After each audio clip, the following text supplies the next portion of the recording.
If you have a GM SUV truck, 2007 to 2014, and your cruise control stops working all of a sudden, there's a pretty easy fix for this.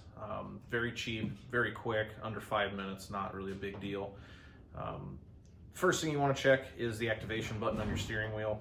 When you push that, if the light does not turn yellow, step one, just check fuses. Before I got too involved, I just checked fuses anyways, even though my orange button on the wheel was coming on. It's just not a bad thing to do. I grab a test light, test each side of the fuse, spade, and that lets you know if the circuit's correct still or not. All the fuses were fine, so I kind of get a suspicion on what piece is causing the problem. Grabbed out my tech tool and checked the attack module. That shows you a whole bunch of different options. Also the brake switch status, which I took a screenshot of.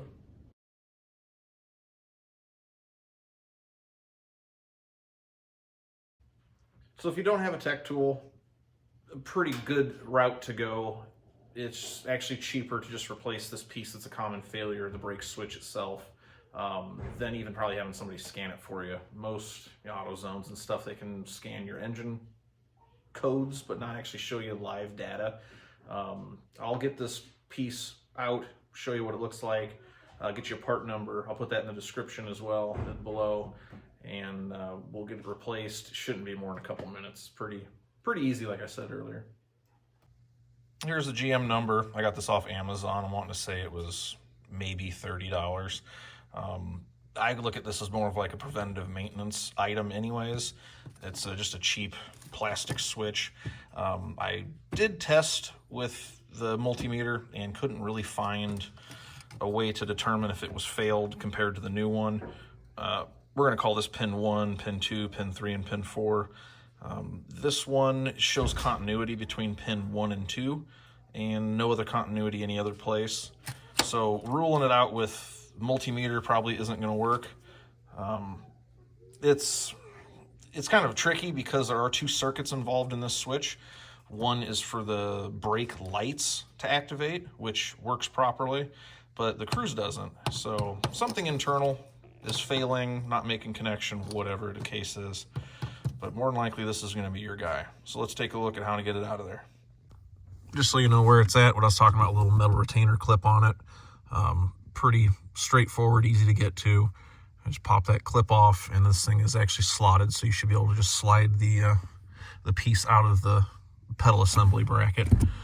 I'm not going to be able to do this while recording, so bear with me when I get this thing popped off, and if there's any special instructions other than that, I'll let you know. So just using a flat blade screwdriver, I'm able to get the metal retainer popped off. Super easy. And when you are removing the switch itself, keep in mind that there is a slot, so you don't have to pull the brake booster rod all the way off of the stud. Just pull it to where your top, if you will, clears the post, and then just slide it straight down. It comes right out. So super easy, 30-second job or so.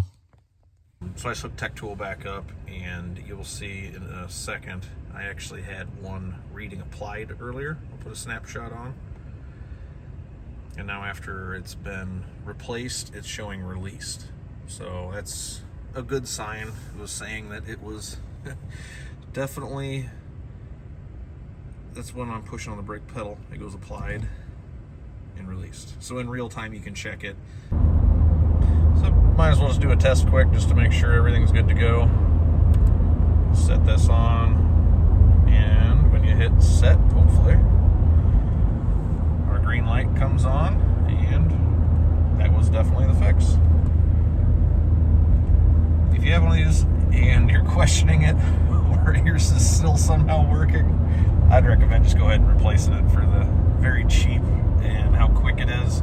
It's a pretty common failure. So anyways, thanks for watching. Hopefully it helps out some of you guys.